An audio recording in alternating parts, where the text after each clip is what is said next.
आप देख रहे हैं आईपी न्यूज। चलते हैं खबरों की ओर।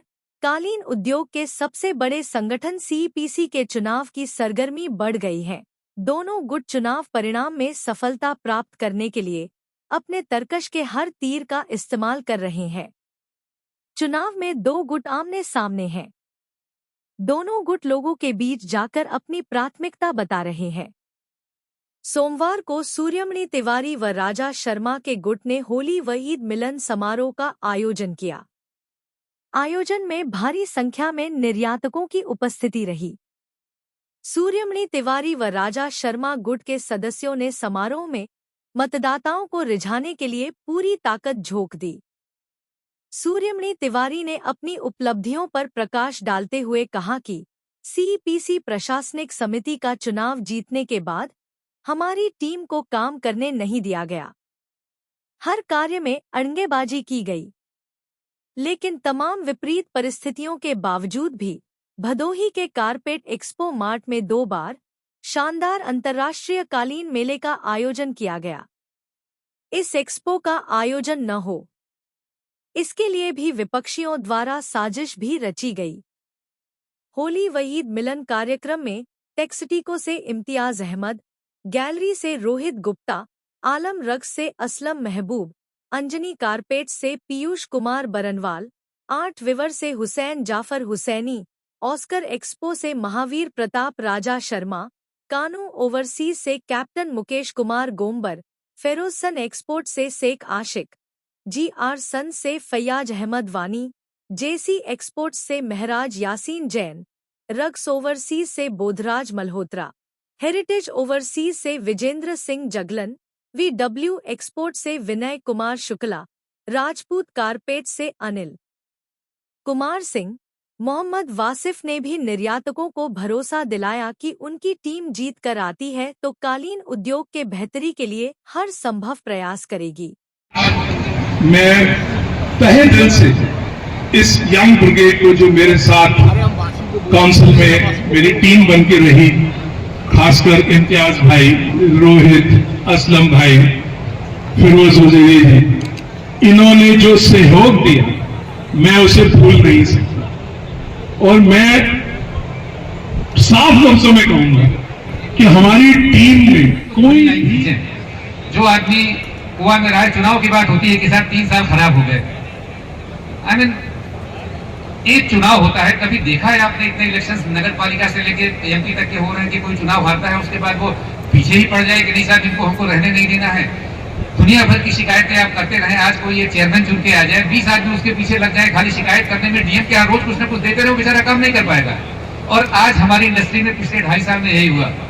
कुछ तो वैश्विक हालात खराब थे भाई, यूक्रेन रशिया का जो वार था उसका इम्पैक्ट था बाजार पे, अमेरिका की जो हालत है सबको जाहिर है। और उसके बाद बची खुची कसर, मतलब जिस आदमी का घमंड, जिस आदमी का ईगो बर्दाश्त नहीं हो रहा है, उसने खाली मंत्रियों को, उनको दुनिया भर के लोगों को सीपीसी की या जीते हुए सदस्यों की शिकायतें करके खाली जो है उन्होंने जो सीपीसी का नाम खराब किया। मैं तो 100% उनको जिम्मेदार मानता हूँ। कोई जिम्मेदार आदमी होगा तो अगर कोई अच्छा काम कर रहा है तो मैं आया हूँ तो मैं कहता हूँ कि आपकी रिप्रेजेंटेशन जो कोआ मेंबर्स आपके सामने है, यहाँ से मैं बिलखुसूस यूपी की बात करता हूँ।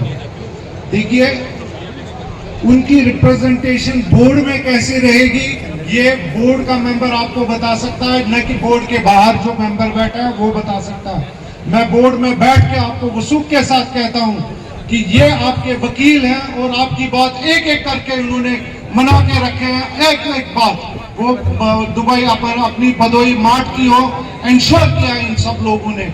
हमारे साथ बहस करते थे कि नहीं, हम चाहेंगे कि भदोही में मैक्सिमम वोट आ जाए, हमारा मैक्सिमम बिजनेस आ जाए, हमारे जो कालीन, जो हमारे नए नए मैन्युफैक्चरर हैं उनको अपॉर्चुनिटी मिल जाए। आप जो लोग बोलते हैं कि भाई आप लोग ये आपके रिप्रेजेंटेशन, आपकी वकालत करते हैं, मेरे ख्याल से आपके भाई लोग इससे बेहतर रिप्रेजेंटेशन कोई नहीं हो सकती है। जितना मैं वसूख के साथ कहता हूं कि आपकी यूपी की जो रिप्रेजेंटेशन है वो बेस्ट से बेस्ट है। आप देखिए, हम दो बातें कहेंगे कि एक्सपीरियंस और यंग फोर्स। जेएंडके से मैं एक एक्सपीरियंस्ड हूं और नए 2 लड़के हमने एक महराज जान यहाँ पे बैठा हुआ है और एक फयाज वानी। मान लीजिए वरासती कालीन वाले हैं, बनाने वाले हैं, और हम आपके सामने नए भी फेसेस ला रहे हैं। ऐसा नहीं है कि 2-2, 3-3 बार कि 4-4 बार क्या 10-10 बार उधर ही बैठे हैं। हर एक का हक बनता है, हक फेसेस, नए फेसेस भी और एक्सपीरियंस अगर ना रहे तो ये कॉम्बिनेशन चलेगा नहीं।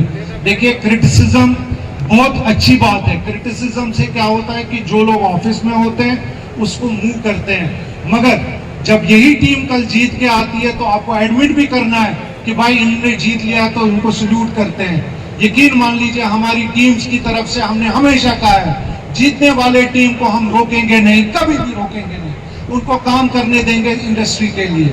और इंशाल्लाह हमें भरपूर यकीन है कि आप इस टीम को पूरा सपोर्ट करेंगे। आप क्या मेरे साथ यार कुछ तो बोलो मेहरबानी करके, आपके शहर में आके इस टीम को सपोर्ट करोगे या नहीं करोगे? इससे अधिक मैंने आज तक तो भीड़ नहीं देखा है, शायद आप भी नहीं देखे होंगे। पिछली बार भी आप किए थे, इसका आधा थे। इस बार तो हमको लग रहा है कि पूरी भदोही मिर्जापुर सब के साथ मैं पूरे अपने एक्सपोर्टर्स को इतने यहाँ पे आने पे और हम लोग के साथ, और शर्मा जी, कैप्टन साहब, हमारे सुमन भैया, जितने भी लोग हैं हमारे, मैं नाम लोग तो बहुत ही छोटा पड़ जाए, खासकर हमारे एक्सपोर्टर्स लोग इतने बड़े उत्साहित हैं इस सभा को सुनने के लिए। एक बार जोर से ताली हमारे ग्रुप के लिए, सबको बहुत जोर ताली। और हम लोग खुल करके इस बार राय के साथ अगली बार से मैं वचन देता हूँ कि आगे कोर्ट जाने की जरूरत नहीं पड़ेगी। नमस्कार। सारी की सारी भावना इतनी उथल पुथल होने के पहले किसका जिक्र करूं वो समझ नहीं आ रहा। सबसे पहले खुशी से शुरू करता हूं। आप सब लोगों का हमेशा सपोर्ट रहा है, इतना सपोर्ट रहा है, और आप सब इतनी तादाद में आए, और यंगस्टर्स जो आए हैं, जो यंग युवा हमारे नेक्स्ट जनरेशन वाले आए हैं, उनको सब मैं सलाम करता हूं, क्योंकि मैं आज कालीन नगरी में कालीन का फ्यूचर देख रहा हूं। जो भी ये सोचता है, ठीक है, वेस्ट की हालत खराब है, अच्छी नहीं है, लेकिन आने वाले समय में India will be number 1। India का फ्यूचर कालीन निर्माण में नंबर 1 रहेगा। भारत में जो भी कालीन की एग्जीबिशन होगी वो किसी भी विश्व की एग्जीबिशन सबसे बड़ी होगी, और ये वादा मेरा नहीं है, हम सबका मिलकर साथ करने का वादा है। क्योंकि जो इंफ्रास्ट्रक्चर सरकार ने दिल्ली में खड़ा कर दिया है वो वाकई ही एकदम काबिले तारीफ है, और अगर हमको मौका मिलेगा तो हम दुनिया भर के मैन्युफैक्चरर्स, एक्सपोर्टर्स को यहाँ बुलाएंगे, और कोई भी बायर ऐसा नहीं रहेगा जो यहाँ आने से चूक जाएगा, और हजारों की तादाद में कारपेट के बायर आएंगे। ये वादा हम आपसे करते हैं, और वो मैं फ्यूचर देख रहा हूँ और मुझे लग रहा है कि ये संभव है। नंबर 1 खुशी इस बात की भी है कि जो वातावरण है, जो माहौल है, वो यहाँ पे किसी भी वक्ता ने, मेरे पहले में सेकंड लास्ट वक्ता हूँ, किसी ने नेगेटिव गलत नहीं बोला, किसी ने झूठ नहीं बोला। तो आप मैं 2 एग्जांपल दूंगा झूठ के, जो मेरे दुख के कारण है। पर्सनल आक्षेप जो लगते हैं वो लगते रहते हैं। मेरे बारे में 100 बातें बोलेंगे, हमारी टीम के बारे में 100 बातें बोलेंगे। मैं चाहूं तो उनके 10 लोगों के बारे में 10 बातें बोल सकता हूं, लेकिन नहीं बोलूंगा। ये 16 नाम है, इन सब से दिखने में सबसे छोटा दिखता हूं मैं, लेकिन सबसे वरिष्ठ मैं हूं इस संस्था में। 2 साल 2009 और 10 में रहा था, 3 साल 16 से 19 तक रहा था, और 2 साल अभी रहा हूं। कुल मिला के मैं 7 साल गोवा में रहा हूं। कोई 30 साल वाला यहां नहीं है। उनकी टीम में 30 साल वाले, 2 बार चेयरमैन रहे हुए हैं, 4 बार वाइस चेयरमैन रहे हुए हैं, और एक हमारे मित्र हैं जो कश्मीर से हैं, सिवाय 2 साल के 32 साल से गोवा में हैं। वो हमको बोल रहे हैं कि हम 30 साल के। झूठ, बिल्कुल झूठ। कोई बोलता नहीं है, किसी का एक्सपोर्ट नहीं है। अरे हम टीम हैं, सबको सब कुछ करने की जरूरत नहीं है। वो बोलेगा, वो करेगा, वो भागेगा, वो दौड़ेगा, हम सब मिलके काम करते हैं। जैसे कैप्टन साहब ने कहा, एकजुट होके पहले हम बहस करते हैं, सबसे ज्यादा ये इम्तियाज बहस करता है।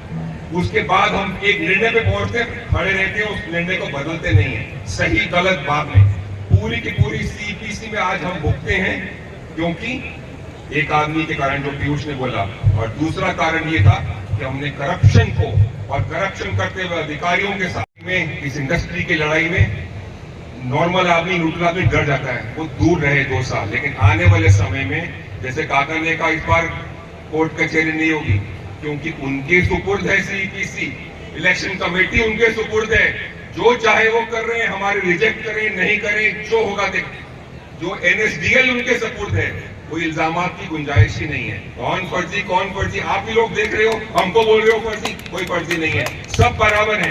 और